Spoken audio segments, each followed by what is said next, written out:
Hitung. Ya, hitung. Ya. Baik. 1, 2, 3.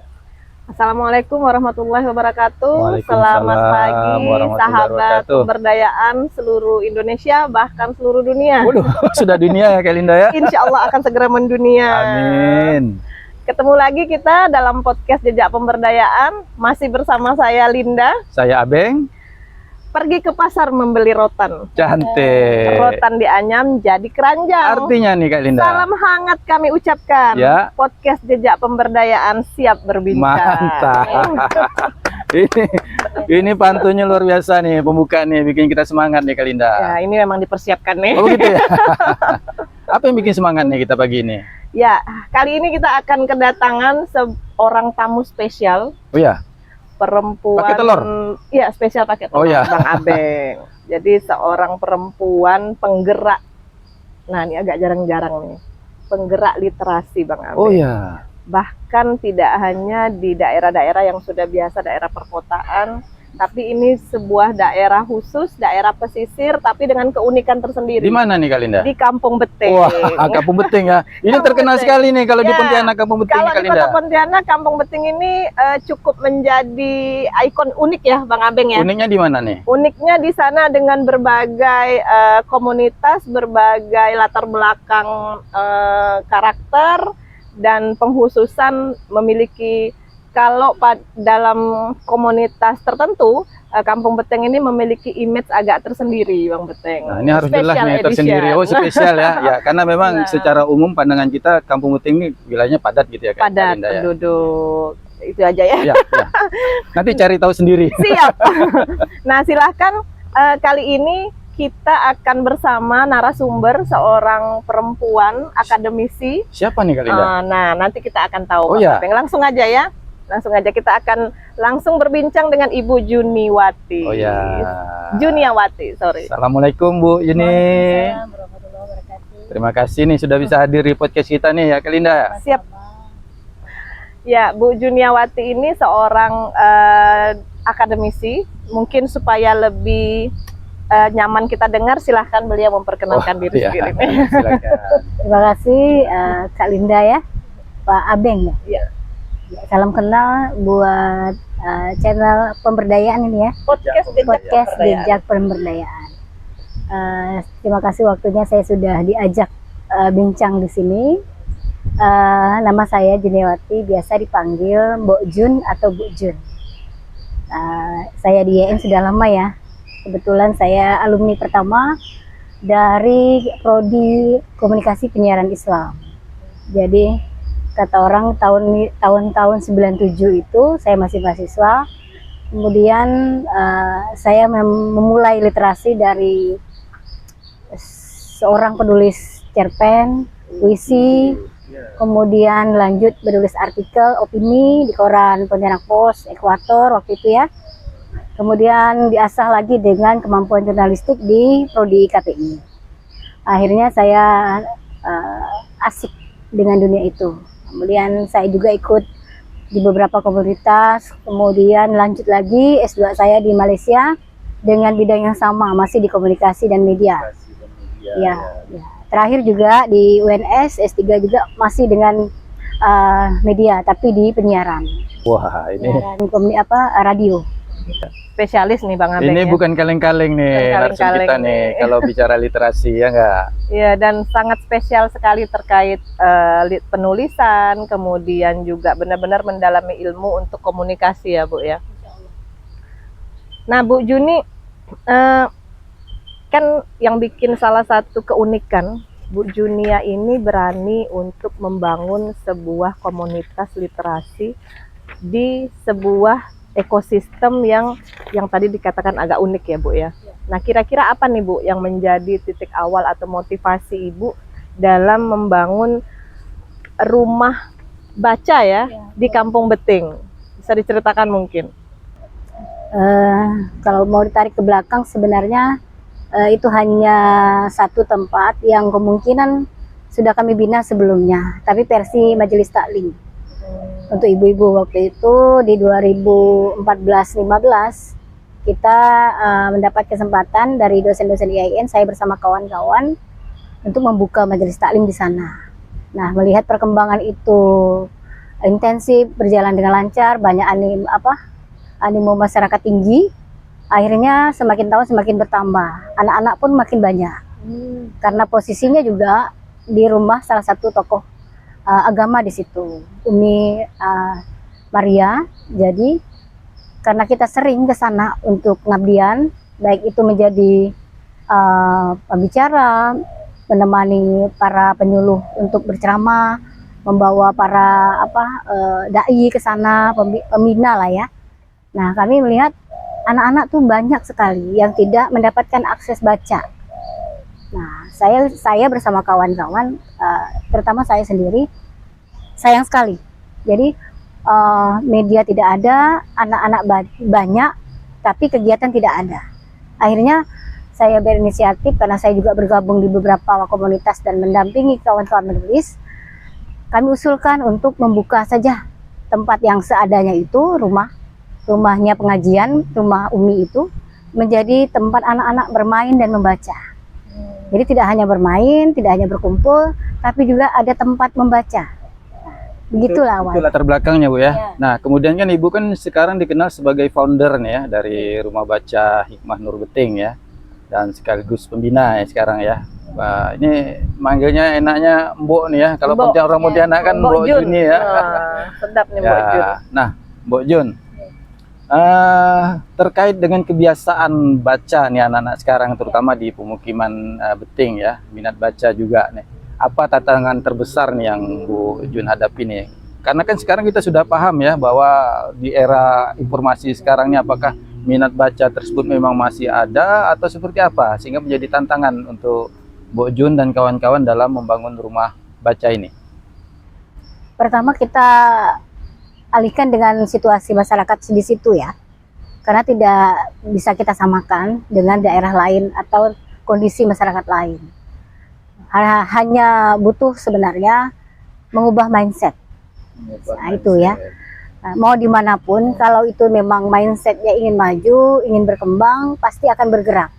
Nah, itu yang sebenarnya kita mau angkat, mau dikeluarkan. Maka pencerahan-pencerahan dimulailah dari pengurus, kemudian kita sendiri yang tadinya memang sudah tahu, sudah paham, tapi kadang-kadang kita lemah, hilang, atau dengan keadaan yang sekarang banyaknya media baru ya, digital, akhirnya keterbacaan kita dengan bahan-bahan fisik itu kurang. Bagaimana itu supaya tetap naik semangatnya, tetap power? Kami mengajak kawan-kawan di IAIN, kemudian ibu-ibu yang ada di Kampung Beting, bagaimana ini kita ibu-ibu pengurus ya, karena mereka yang mengurus, kami membina.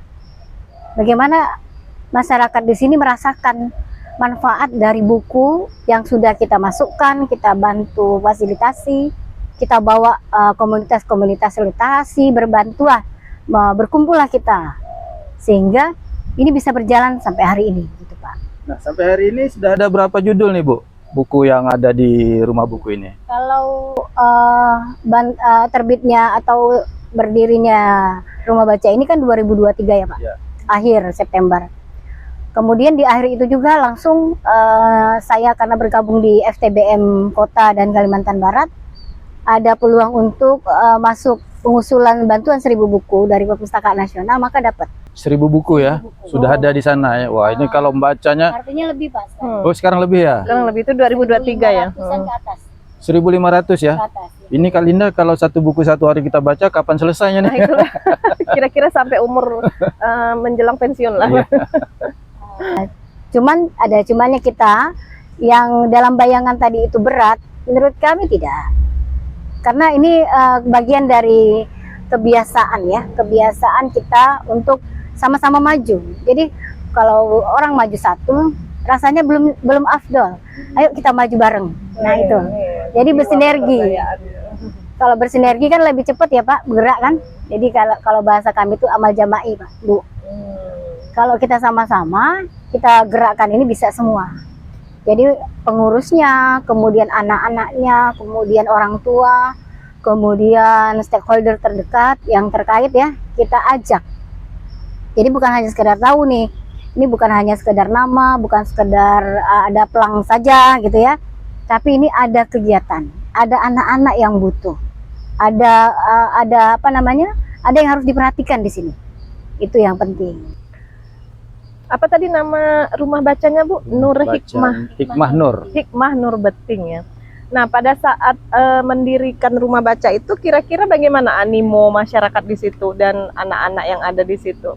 Apakah karena literasi ini kan kalau sebagian besar orang hanya menganggap cuman sekedar baca tulis gitulah kan. Tapi bagaimana menstrategikan ini bisa menggerakkan tidak hanya sekedar baca tulis, tetapi juga bagaimana ada gerakan ekonomi, ada gerakan lingkungan di dalamnya gitu. Tantangan seperti apa dan penyambutannya seperti apa tuh di awal? Kalau penyambutan besar sekali ya, karena begitu kita usulkan, di sana tuh seperti berapi-api, bersemangat. Iya Bu, karena di sini anak-anak banyak, kemudian rumah ini tempat anak-anak ngumpul ngaji. Tapi habis ngaji terus bablas pulang gitu kan, nggak ada kegiatan, datangnya juga warawiri nggak jelas. Ya sudah betul Bu itu, kami siap. Nah kesiapan itu juga ditunjukkan dengan adanya pengurus.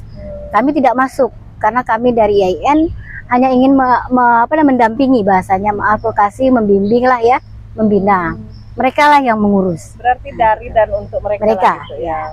Termasuk misal kalau ada kegiatan, kemudian ada pelatihan apapun itu mereka yang pergi, kita tidak, tapi kita yang memfasilitasi.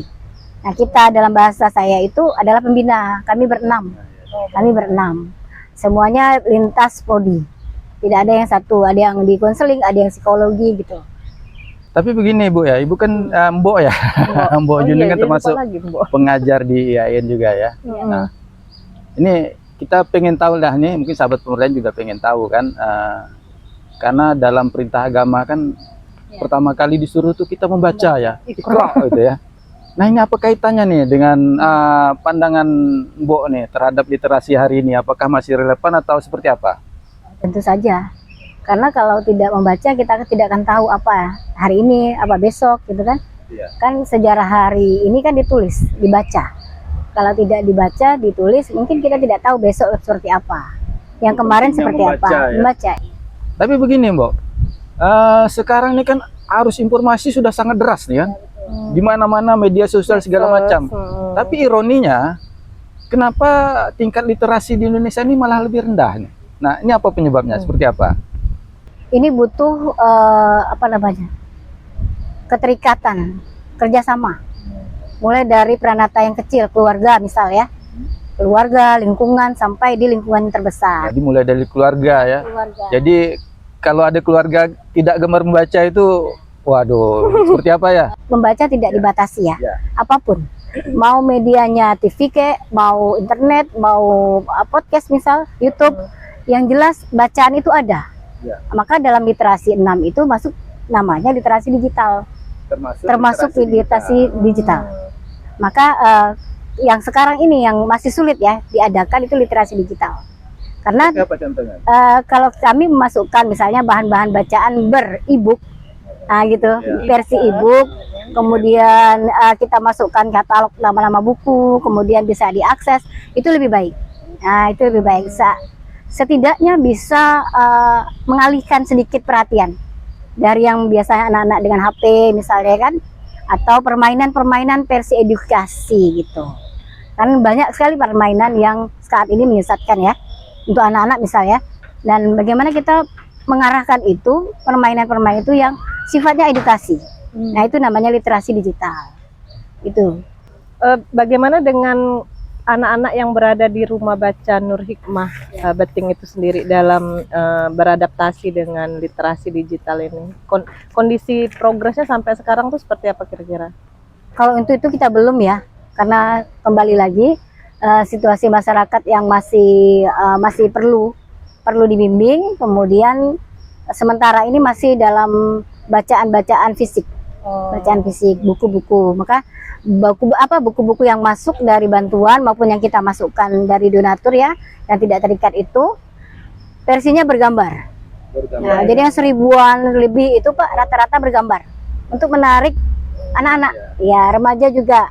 Buku soft skill, kemudian keterampilan, kemudian apapun lah yang hubungannya tentang keterampilan untuk remaja dan dewasa. Kalau anak-anak versinya bergambar. Nah, banyak sekali buku-buku yang bergambar di sana Pak. Banyak komik Bu ya. Ini kan salah satu cara untuk menumbuhkan minat mereka kan. Nah Bu, ya, kita dengar ya Mbok ya, Mbok juga ternyata memfasilitasi banyak TBM nih di tempat lain kan. Terakhir di Mega Timur ya. Nah, jika rumah baca Hikmah Nur ini bisa direplikasi ya Mbok ya. Nah, fondasi apa nih yang harus tetap tidak boleh ditinggalkan nih kalau kita mau bangun di tempat lain? Nah, seperti itu. Tetap membaca. Tetap membaca ya. Harus membaca. Harus membaca. Karena di situ dasar awal. Kalau tidak membaca lalu esensi dari taman bacaan, namanya kan TBM ya. Taman bacaan itu apa? Ya, bukan taman mendengar jadinya kan, atau taman melihat kan, datang cuma lihat gitu kan. Itu taman ngegame ya, ini anak-anak zaman sekarang kan. Betul, jadi dasarnya di situ. Tetap kita akan push di situ, jadi nanti versinya mungkin yang akan mengikuti zaman ya, adaptasi. Nah itu versinya di situ, adaptasi dengan teknologi, media, kemudian isu-isu terkini, seperti itu Pak. Kalau seandainya, ini kan sudah dari tahun 2023 ya Bu ya. Nah ini kan pasti yang namanya, apalagi ini sudah dipaksa juga harus adaptif terhadap perkembangan zaman. Pasti kondisinya tuh akan hidup mati lah ibaratnya untuk sebuah taman bacaan ataupun rumah baca ya. Nah strategi apa Bu yang Ibu dan teman-teman komunitas lakukan untuk tetap menggerakkan agar rumah baca ini tetap hidup? Kalau di kami versi pembina itu pertama sabar. Harus sabar. Kunci dari segalanya. Betul. Karena ini berhubungan dengan banyak orang, banyak karakter, otomatis kalau tidak mampu berkomunikasi, kita mungkin akan kepicu ya. Maksudnya akan banyak sekali kendala. Gimik-gimik itu biasa, cuman kalau itu diperbesar akan menjadi konflik dan kendala kan akan menyusahkan kegiatan dan lain-lain ya. Maka kami pijakan yang pertama sabar, kemudian ikhlas. Ikhlas, mesti ikhlas. Jadi kalau ada apapun kendala, permasalahan yang saklek, buntu, katakanlah ya, atau kendala-kendala teknis lainnya yang tidak kita bisa prediksi, kita kembalikan lagi niat awalnya itu seperti apa. Karena kita, karena basic kita juga di agama juga ada, jadi kembalilah ke situ bahwa apa yang dikerjakan ini nantinya akan kembali ke kita kan. Nah itu artinya kita kalau bergerak jangan tidak istiqomah, konsisten.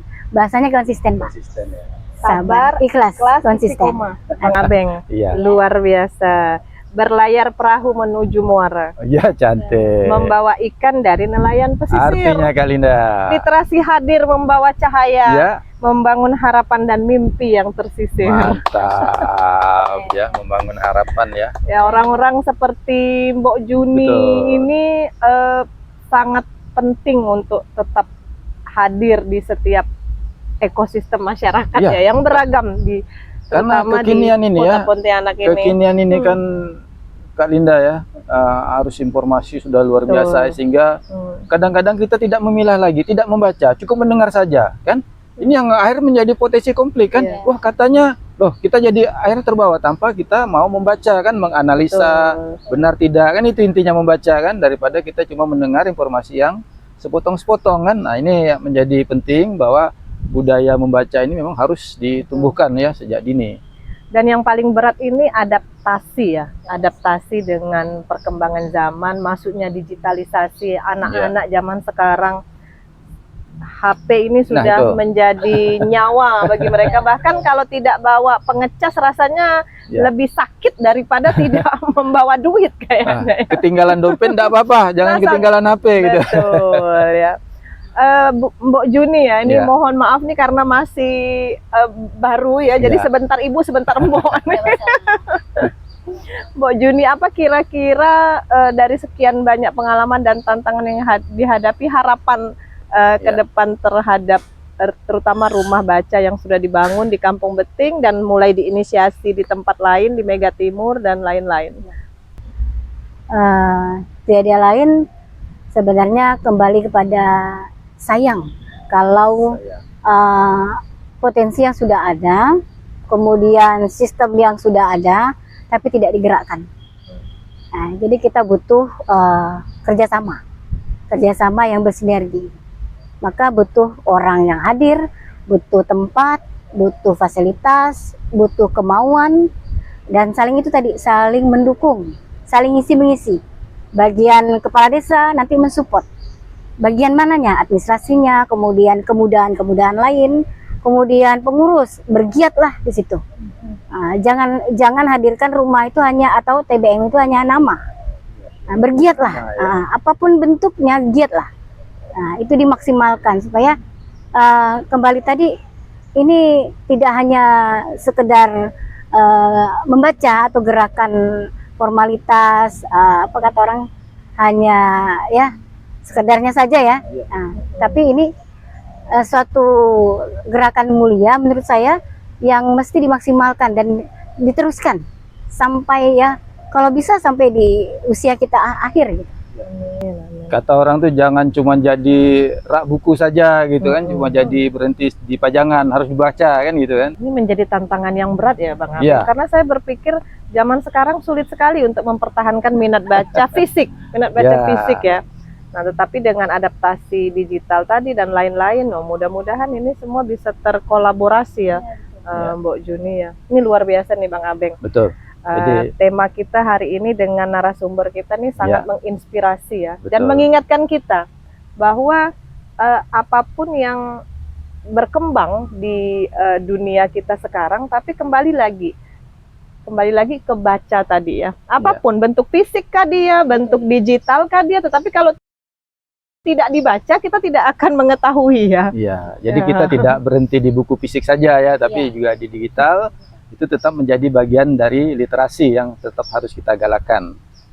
Betul, dan para pelaku pemberdayaan, 3 kata kunci dari Mbok Juni ini sangat benar-benar tidak akan pernah habis dan selalu relevan sepanjang waktu. Apa itu Kak Linda? Pertama tadi sabar. Kedua ikhlas. Dan ketiga konsisten dan istiqomah. Luar biasa. Baik Bang Abeng, mentari terbenam, warnanya indah, cantik, langit jingga jadi penyejuk mata. Artinya Kak Terima Linda. kasih Mbok Juni atas kisah menginspirasi kita semua lewat literasi nyata. Mantap. Nah sahabat pemberdayaan, harap diingat ya, bahwa pertemuan kita ini merupakan sebagian kecil dari upaya kita untuk tetap menghidupkan nih budaya literasi. Nah ini baik sahabat jejak pemberdayaan, mungkin sekian dulu podcast kita hari ini. Jangan lupa like, subscribe, dan share jejak pemberdayaan di channel. Itulah dia channel kita bersama. Terima kasih Bu Juni, semoga selalu menginspirasi dimanapun, bermanfaat bagi semua yang ada di sekitar. Sama-sama, mudahan sukses ya. Amin. Assalamualaikum warahmatullahi wabarakatuh. Selamat pagi.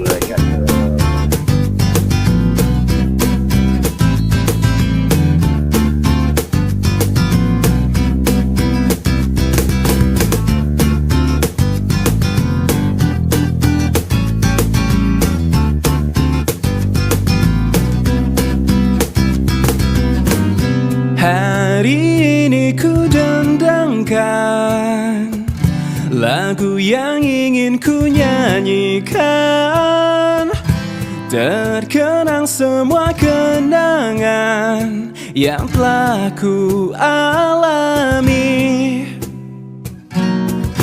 Ingin ku buka lembar baru untuk meneruskan hidupku.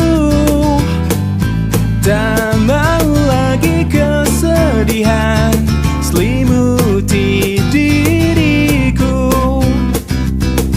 Semua orang ingin bahagia menjalani hidup di dunia ini. Ingin ku bukakan jawaban misteri kesenangan